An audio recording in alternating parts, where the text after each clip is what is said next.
go. Let me go, there you go. How about that? That was like generations ago, right?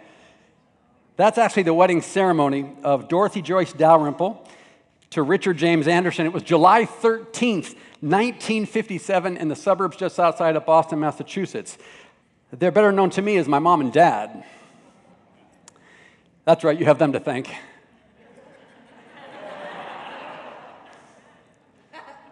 Yeah, thank you. Thank you. There they go.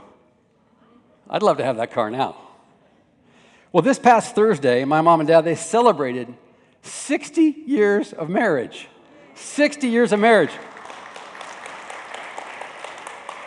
And they're actually here today. They didn't know I was going to do this to them, but there they are. 60 years, they deserve an applause. Why don't you stand up? Come on. Right there.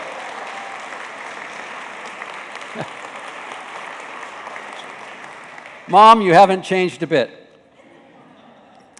But I would like to say thank you for your example of a long and enduring love.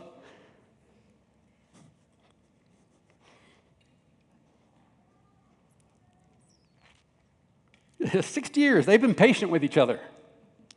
They've sacrificed for each other.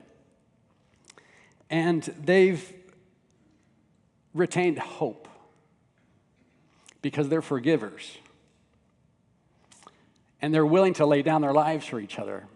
Not equally all the time, and not perfectly ever, but that's been their intention. So I had a great example. Not everybody has that blessing. You've had some that I haven't had, but if you haven't had a blessing of parents that have modeled that for you, I don't know your experience, but I do want to say I know the experience of having parents that have modeled that for me. Mom, Dad, thank you. Whatever you do, stay together though, okay? Now is not the time to quit.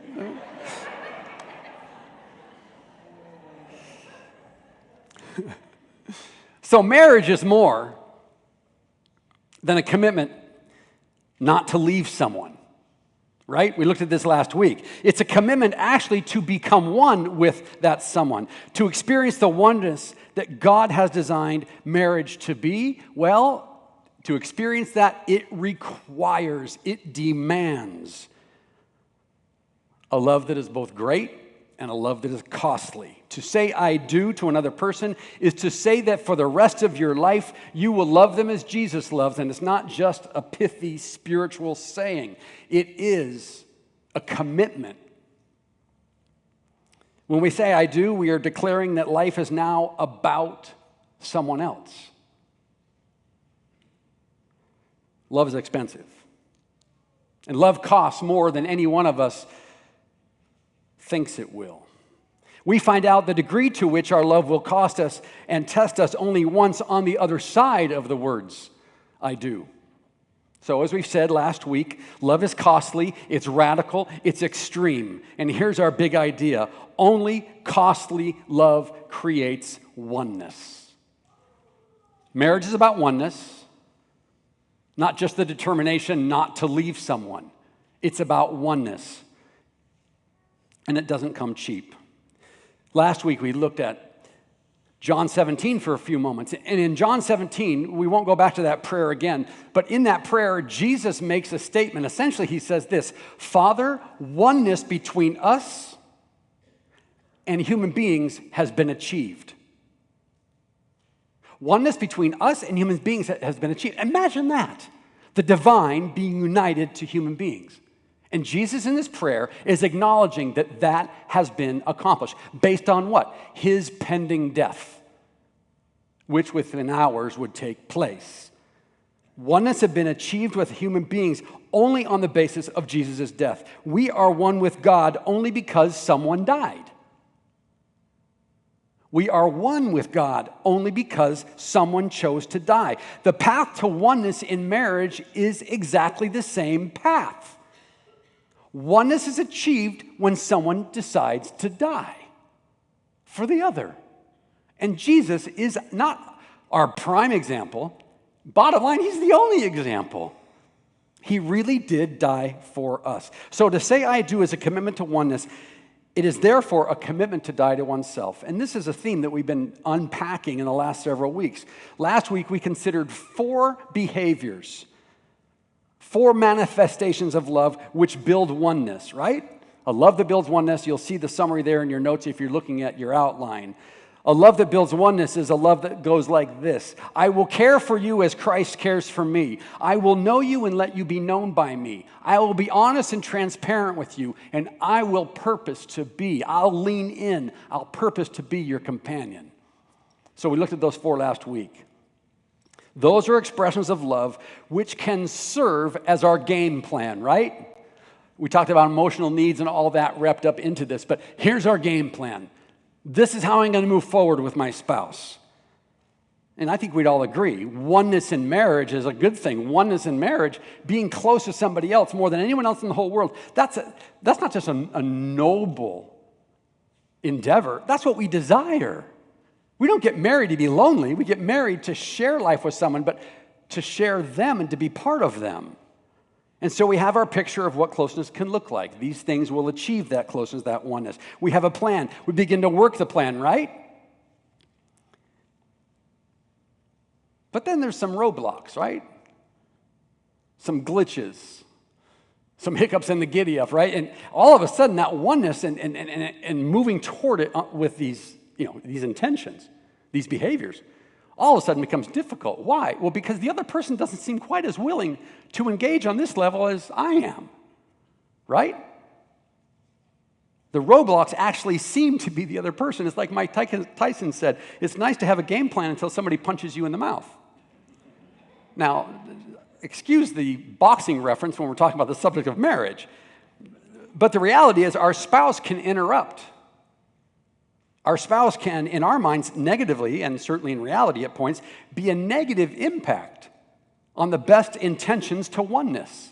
See, the game plan seems to work fine until somebody else decides they don't really care for the game plan. Then you're left, what? Playing it alone. And it gets discouraging. So 2 questions arise, and we're going to pick up where we left off last week. What are the behaviors that sabotage this oneness in marriage? And then secondly, what are we supposed to do about it? And it'll actually take us till the end of next week to answer all of those, or both of those questions in their entirety. Just to check in, because I've asked you to do a few things, and I'm not so sure you always do them, but last week I gave you the assignment to go home and to ask your spouse, what are the things that I do in our marriage that build oneness? And then also, what are the things I do in our marriage that for you sabotage that oneness? How many of you had that conversation with your spouse? Okay, I'm done.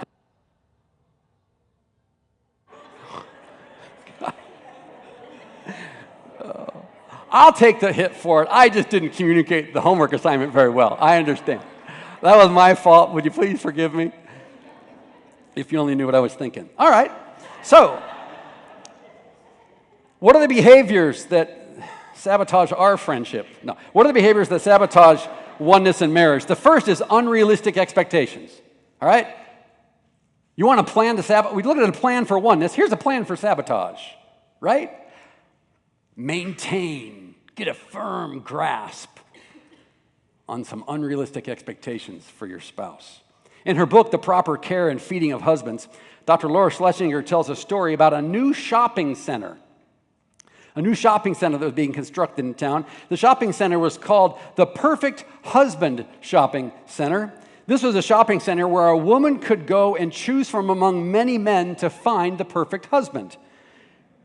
The center was laid out on 5 separate floors with men increasing in positive attributes as you ascended the floors. Now, the only rule was that once you open the door to any floor, you must choose a man from that floor, and if you go up a floor, you can only go back down. You can't go back down except to leave the shopping center, right? So a couple of girlfriends go shopping at the shopping center to find a man to marry. The first floor has a sign on it. This is what it says.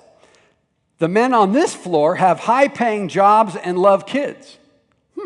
The women read the sign and say, well, that's pretty wonderful, but I wonder what's on the next floor. So they take the elevator up. They don't get out, but when they get to the second floor, there's a sign that reads, "These men have high-paying jobs, love kids, and are extremely good-looking." Well, maybe we should get off on this floor. No, slow down.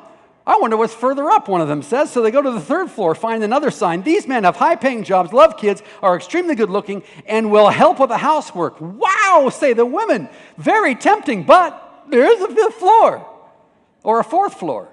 So they go to the fourth floor. There's a sign there. It says, "These men have high-paying jobs. They love kids. They're extremely good-looking. They'll help with the homework, and they are very romantic." Oh, mercy me. But just think. What must be waiting further up, they say.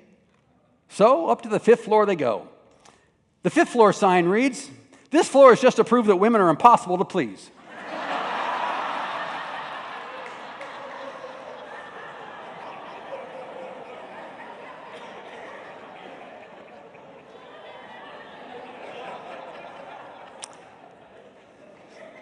This is my best sermon in 7 years. In an article in the New York Times, philosopher Alain de Botton, he claims that many of us have been deluded to believe, quote, "that a perfect being exists who can meet all our needs and satisfy our every yearning. When that perfect being doesn't meet all of our needs, expectations, we think we've married the wrong person." De Botton argues that we must approach marriage with the awareness that every human being will frustrate, anger, annoy, madden, and disappoint us, and we will, without any malice, do the same to them. And he says, the failure of our spouse to save us from pain, and at times even to be the source of it, is not an argument against that person and no sign that a marriage deserves to fail or be upgraded. Bingo. By the way, Alain de Botton is an atheist, but as Christians, we should certainly take his words to heart. We think if my marriage isn't easy, then it's not normal, right? If we have problems and issues, then I must have married the wrong one. That's not true, and you know that. Listen, if life is easy, then I know something about you. You're not married. That's not to say that if you're single, life is easy. But if life is easy for you, there's no way you're married. Or there's no way you've been married beyond the honeymoon or a few days thereafter. And I do not have a depreciative view of marriage. I have a realistic view of what it takes to have the right type of marriage. And it's not easy. Marriage is always composed of two imperfect people. Everyone is flawed. Stating the obvious, Brian. Everyone has insecurities. Everyone experienced trauma growing up of one form or another. Everyone is in process. Some are stuck, and some are making steps in the right direction. Regardless, not one of us has arrived. Newsflash, your spouse married a flawed person. And so did you. Pastor Timothy Keller writes, over the years, you will go through seasons in which you have to learn to love a person that you didn't marry, who is something now of a stranger. You'll have to make changes that you don't want to make, and so will your spouse. This journey is intended to take you into a strong, tender, ultimately joyful marriage. But it is not because you married the perfectly compatible person. That person simply does not exist, regardless of shopping center floor. If you're single, you've been so patient these weeks. I trust that as we've talked about marriage, you've been able to gain some insights, not only for a marriage that you would be in someday, but even for other relationships that you're in. But again, if you're single, if you bear with me for just a moment, all right? Married people, I'd like you to turn and look at your spouse right now. It's because if you won't do homework, I'm going to make you do something here, okay? So turn and take a look at your spouse. Don't give them a glance like, okay, when's Brian going to stop doing this? Look them right in the eye, and even more so, I want you to take at least one hand of theirs in yours. Come on. Single people, you're free. This is great for you. Get some coffee just for a second, all right? You looking them in the eye? Look them in the eye. Men, you go first. Repeat after me. Honey, I married an imperfect person, but not as imperfect as the person you married. You do it? Okay, wives, your turn. Honey, I married an imperfect person. Why can I hear the ladies? I couldn't hear the men. This is great. But not as imperfect as the person you married. Okay, we're done with that, right?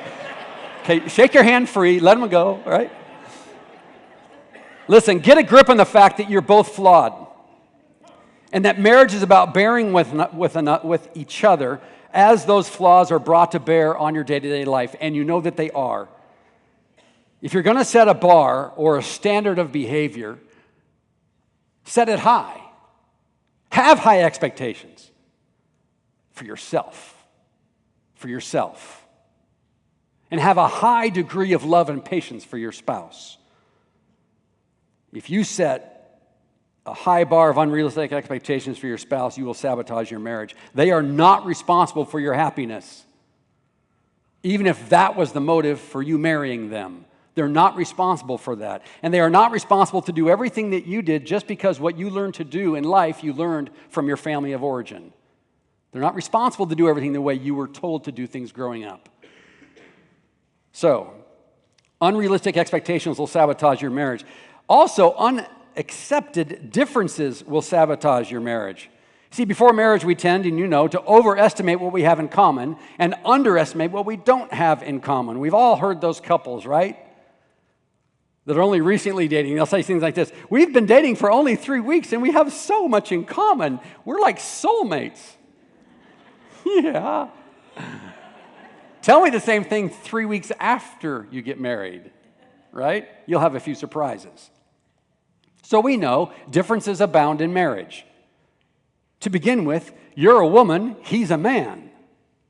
There's a lot of difference there, whether we're talking about women who are, generally speaking, more nurturing and dialed in relationally, and men who are, generally speaking, more about accomplishing tasks, the hunter-gatherer stuff, or things about the genders that are different that play into our differences. There's a lot of differences. And if you're married, you don't need me to tell you how extreme those differences can be, simply based on the fact that you're a woman, he's a man. But God made the genders with differences so that we might complement each other and bring balance, not to mention the fact also to reflect the way the nature of God is revealed not only in you, but in someone of a different gender. So there's the gender difference in marriage. Added to that difference, you and your spouse came from different families. Hello, I hope you did. Anyway. Sometimes bad jokes just surface in my head halfway through a sentence. But you came from different families, right? Each with its own relationship patterns, experiences, expectations, traditions, and values. That means that marriage is what? It's a daily clash of cultures. That's what marriage is, the daily clash of cultures. It's the not-so-easy dance of the behavior patterns and values and traditions of the culture of your family of origin with the behavior patterns, the values, and traditions of the culture of your spouse's family of origin. And all too often, these differences are met with exasperation. All too often, right? I mean, just think about it. What you grew up with, it seems natural. It seems normal. It seems right. It seems easy. It seems necessary that they get it too. And they behave the way you did as you were taught or had modeled to you in your family of origin. I mean, where is it that you learned what love is? A healthy view of love or not so healthy view of love? Where is it that you learned what love is? Where is it that you learned how to communicate? Well or not so well? Where is it that you learn to resolve conflicts? Where is it that you learn how children are raised? Where is it you learn how a family functions? Where is it that you learn how to handle money? Where is it that you learn where people are supposed to sit at the dinner table? Or where is it that you learn how to load a dishwasher or fold a t-shirt? Or make a bed? Your family of origin, for better and for worse, it was your personal incubator. It's your personal incubator of values, perspectives, habits, love, and how to interact in a relationship. It was your culture.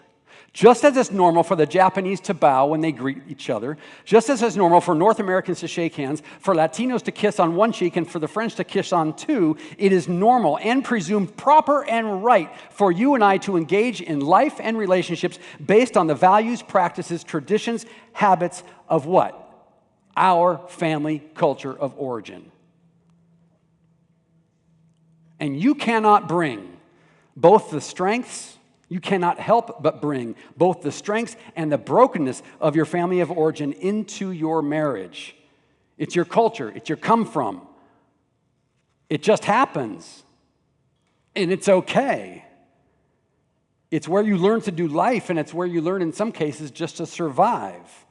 So you may be able to see both the strengths and the flaws of your family of origin, but that is not to say that you're not still affected by the patterns that you learn there. So that reality, the reality that there's differences based on gender, there's differences based on where you were incubated, your culture. It sets the stage for what? Conflict. But really, God sees it as setting the stage for oneness. What's in between that is a costly love. The differences in gender and the differences of our families of origin require that we extend major doses of grace, patience, understanding, humility, and sacrifice. Can you see what God has done in this beautiful and highest of all human relationships that He's put together? Can you see what He's done? He's designed a relationship which will only survive and which can only thrive when the qualities of Jesus Christ are released, because that's what I just listed. Grace, sacrifice, patience, forgiveness. Those are the qualities of Christ. And marriages don't survive unless those are the qualities that are exhibited from one to the other. Added to the differences in gender and family of origin are many expressions of our God-given personalities, right? You may be sanguine, he may be introvert. You may be outgoing, he may be quiet. One of you is daring and spontaneous, the other is cautious and methodical. One of you loves to get up early, the other one doesn't believe in God before 11 a.m., right? One loves to spend money, the other can't save enough. Dr. Laura Schlesinger, back to her different book, 10 Stupid Things Couples Do to Mess Up Their Relationships. She writes, I get frustrated with folks who really seriously believe that because their spouse does something differently from the way they are in the habit of doing it, that their spouse is therefore wrong. I often ask if the difference is dangerous, destructive, or illegal. The reaction I get back is one of puzzlement. I proceed to tell them that if it isn't a difference that's dangerous, destructive, illegal, or immoral, simply different from what they're used to, then shut up. You gotta love Dr. Laura, right?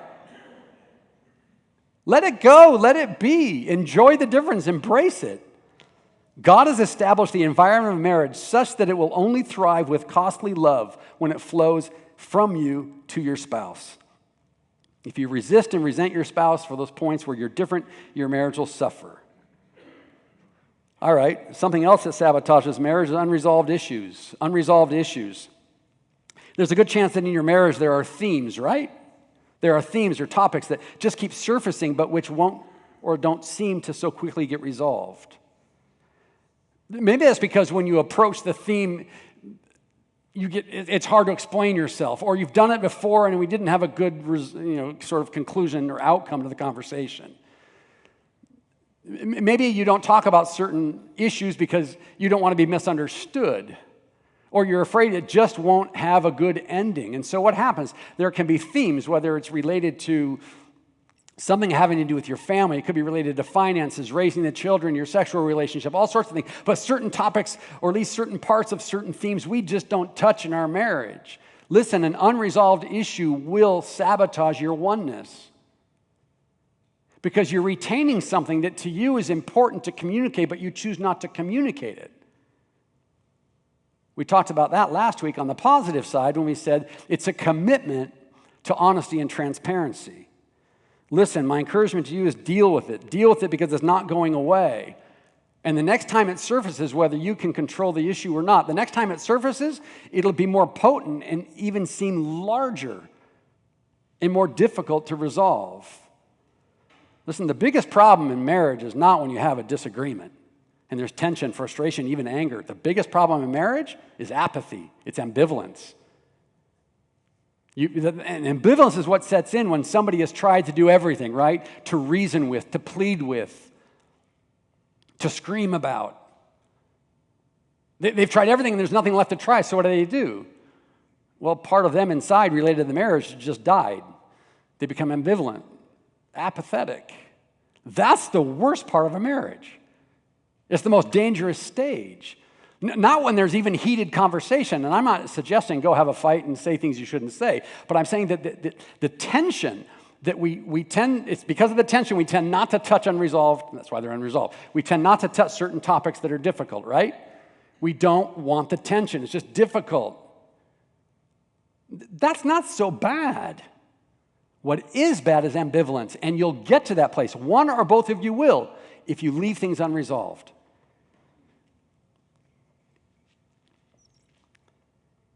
Marriage doesn't create the differences. It just reveals them. Can you think of one unresolved sort of nagging issue in your marriage? Maybe it's related, as I said, to finances, to in-laws, to sex, how you raise children. It could be anything. Listen, if you need help with those conversations, not that I need to be part of them, but I'm happy to be.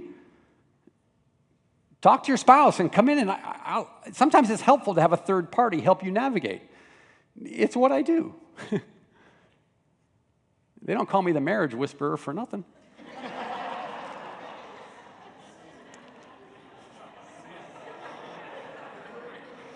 No, Geraldine, she comes at 11, so I won't be saying that next service. A fourth and final thing that'll sabotage your marriage, we got to roll. Unchecked power. Unchecked power. A woman once told me, I knew I was marrying Mr. Right, I just didn't know his middle name was Always. By unchecked power, what am I referring to? I'm referring to the need to be right. I'm referring to an attempt to change your spouse's attitudes, their beliefs, or their behavior by pressuring them to think and act the way you do. All of these saboteurs are overlapping and related, if you can't tell.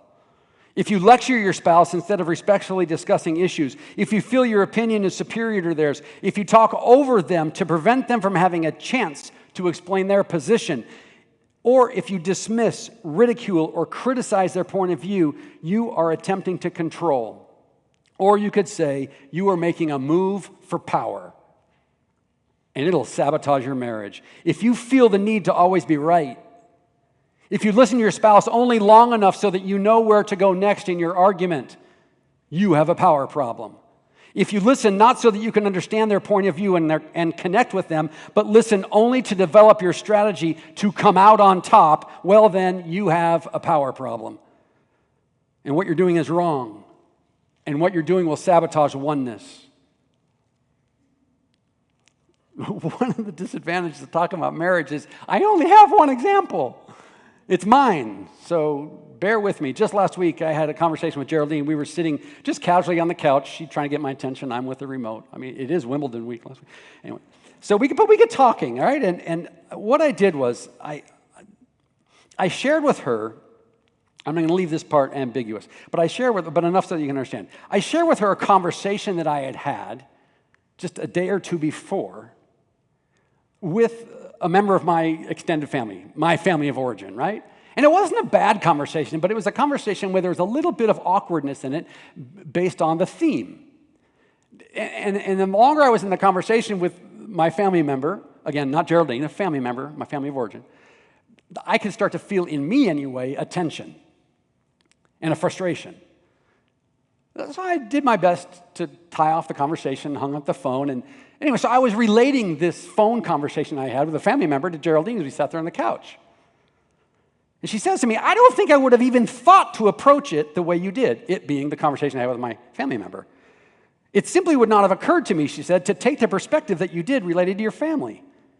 It's just not how I would do things. So what do I do? I embarked on a journey of defending myself. That's what you're supposed to do, right? They're wrong, I'm right, they don't see it, I got to help them see it. So I launched into my monologue, and thinking I had convinced her that I was right, I closed off my monologue. Now she'll understand, right? Well, how does she respond?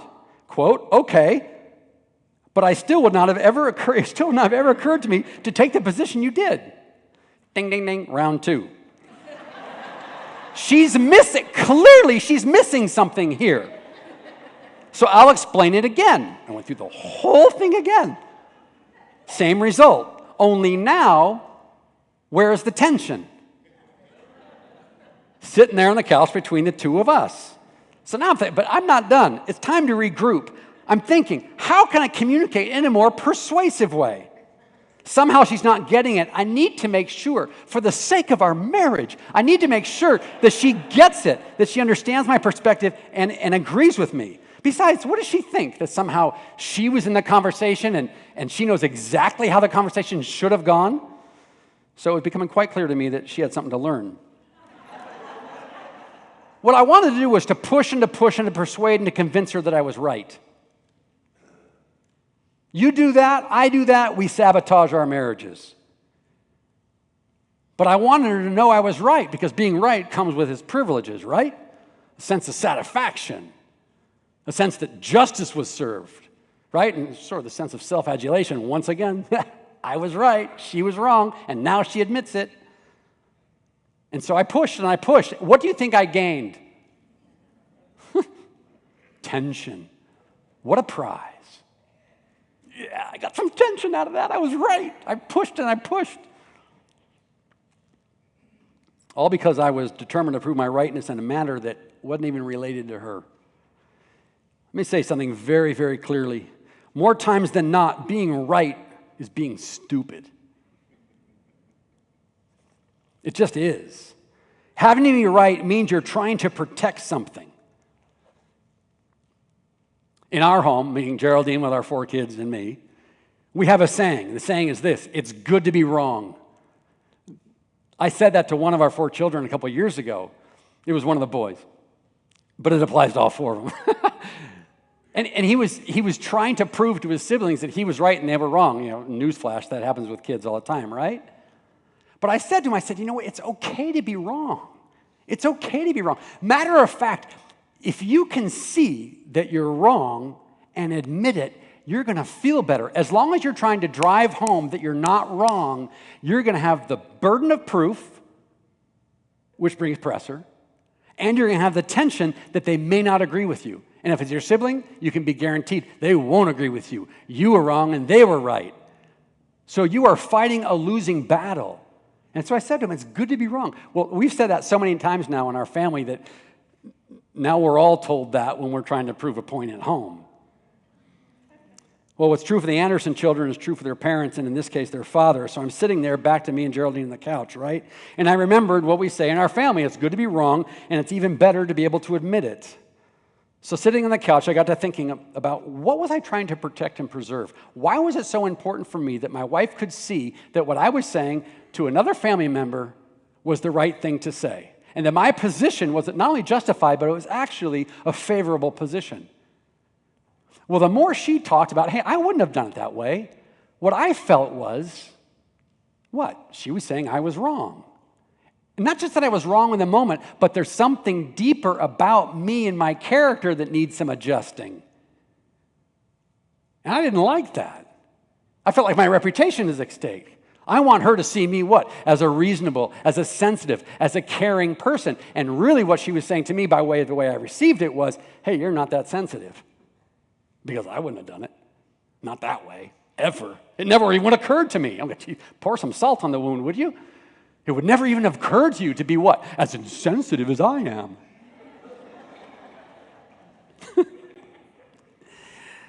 So that was the end of the conversation for a little bit. We came back to it, and I began to see more about my selfishness in that conversation with a family member. But then it opened me up to what was really going on internally for me. And there was something, if you want to say legitimate, going on internally. It's legitimate insofar as it was my experience. There was something going on inside of me related to that family member conversation over the phone. And so then what I began to share was, honey, listen, this is what was going on internally for me on the phone. Now I'm explaining my come from, the level of emotions. And you don't have to give excuses for emotions. They just are. But it's important to find out why you have certain emotions. And so I began to unpack for her what I think actually outside of marriage in this relationship was actually an unresolved issue that I had left unresolved. There are things I hadn't said that surfaced in that phone conversation. And so now she's with me. And she started to get why I got to that place. Interesting, isn't it? What's the point? Winning a power struggle to be right may leave you on top, but you'll be up on top very much alone. And where's the oneness in that? So lay down the need to be right, and you'll experience a sense of relief. Do you realize how much pressure you live under when you have to be right? It's like I said with my son. You got the burden to prove that you're right, and also this lousy feeling because you know there's a good chance the people that you're trying to convince won't agree with you. It takes a lot of energy to prove your rightness. And all it does is make us more passionate and determined to always come out the victor. And triumph becomes the goal, not connecting. So, there are a host of behaviors which sabotage oneness. We just looked at 4. I'll give you a list if you want to see some others. Selfish demands, angry outbursts, dishonesty, independence, irritating habits, and unforgiveness. We don't have time to go through them all. Our first question was, what are the behaviors which sabotage marriage? We've looked at 4. Second question was, what can we do about it? What should we do? What ought we to do when we're feeling that our marriage is just, we're going through a season, right? Through a chapter, or maybe it feels like it's been this way for as long as you can remember, where oneness just isn't being achieved. It seems that one or both are constantly sabotaging. What can we do then? Born in March of 1905, Austrian-born Viktor Frankl was a neurologist, psychiatrist, and as many of you know, probably all of you know, he was a survivor of the Holocaust. Viktor Frankl, he knew pain. Viktor Frankl knew the meaning of being stuck in an unchangeable circumstance. Writing of the horrors of the Nazi concentration camp that he was in, Frankl wrote these words: "When we are no longer able to change the situation, we are challenged to do what? To do what?" This principle applies to marriage as well. When we come to the good and healthy realization that we cannot, nor should we attempt to, change our spouse, we are actually in a very good place. You are in a good place today if you've come to the place where you say, I can't change them. Now, you may say that with a tone of exasperation or just a realization, but you're in a good place.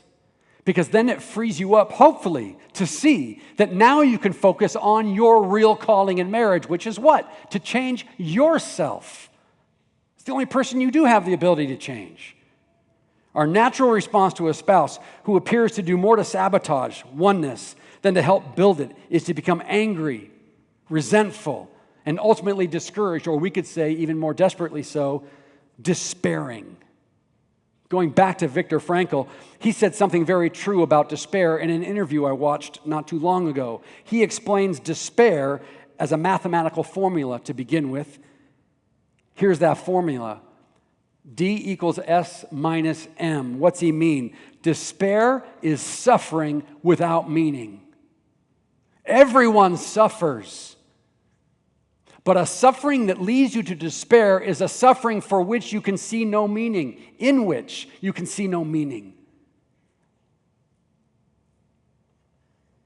But the moment you can see meaning in your suffering and pain, Frankl says, you then can mold it into a triumph. That's beautiful.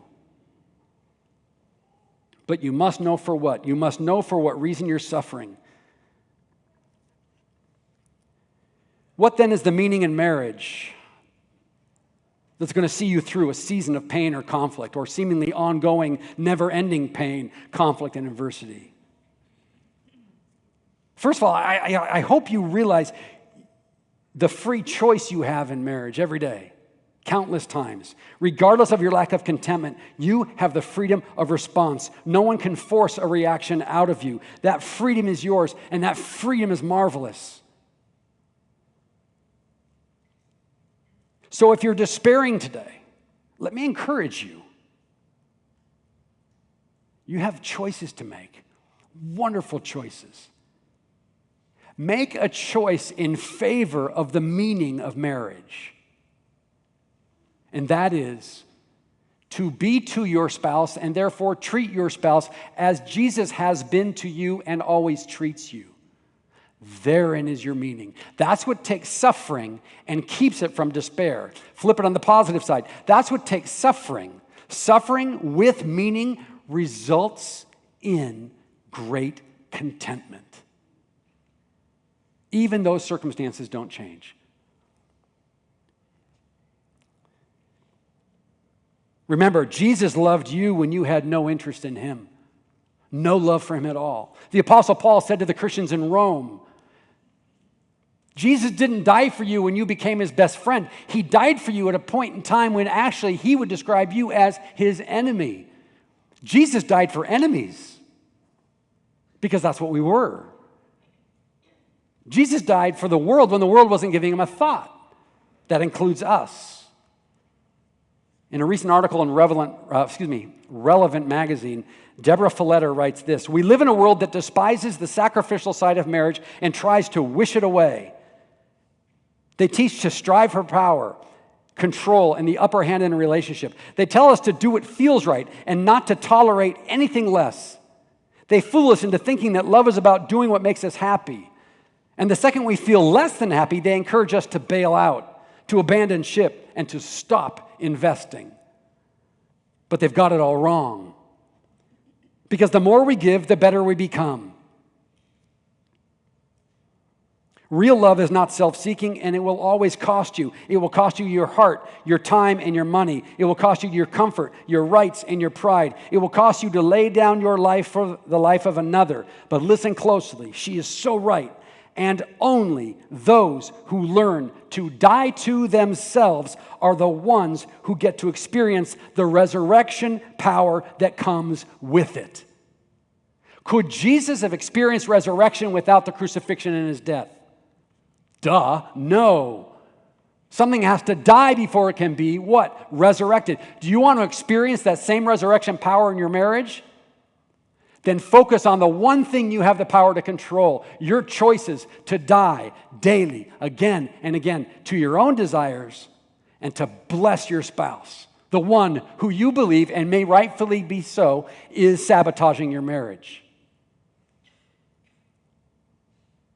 What if you turned relationship discord and tension on its head? What if you made it your goal not to take things so personally, not to attempt to defend yourself, Brian, but to trust God to be your defender, not to prove you're right and the other wrong? What if you made it your goal to love when offended, to bless when cursed, and to forgive when wronged? Listen, you have far more influence. Don't you, be careful. I would encourage you never to say, they will never change. Because, first of all, God's Spirit is always working, and you can have an influence on the working of the Spirit of God in your marriage. You have far more influence to change the atmosphere of your marriage than you think, and you do bear more responsibility for its current condition than probably you think that you do. It's time to love radically in marriage. It's always that time. Marriage by design will cost you yourself. That's what marriage is supposed to do. And the most opportune time to expend yourself for the marriage is not when they're leaning in, but when they're leaning away. It's not when they're attempting to build oneness. It's when they're attempting to sabotage, however unwittingly. That's when it was that Jesus died for you. So listen to this passage. Dear friends, let us love one another, for love comes from God. Everyone who loves has been born of God and knows God. Whoever does not love does not know God, because why? God is love, by definition. This is how God showed his love among us. He sent his one and only Son into the world that we might live through him. Verse 10, this is love, not that we loved God. What's he saying? We didn't love him. It's when we didn't love him that he chose to what? Love us by sending his Son as an atoning sacrifice for our sins. Dear friends, since God so loved us, we ought also to love one another. Final question. Has anybody here ever seen God? Have you ever seen him face to face? Of course not. None of us has. Would you like to? Of course we would. You can do that for your spouse. You can give your spouse the opportunity to see God. And verse 12 tells us that. Look at the final verse of this section. No one has ever seen God, states the obvious. But if we love one another, what happens? God lives in us, and his love, not your love, his love, the very nature of God, the very essence of his love is made complete where? In us. If you love your spouse, there will come through you a revelation, a revealing of God to them that otherwise is not possible. Let them see Jesus. They won't just see your love, they'll see him loving through you.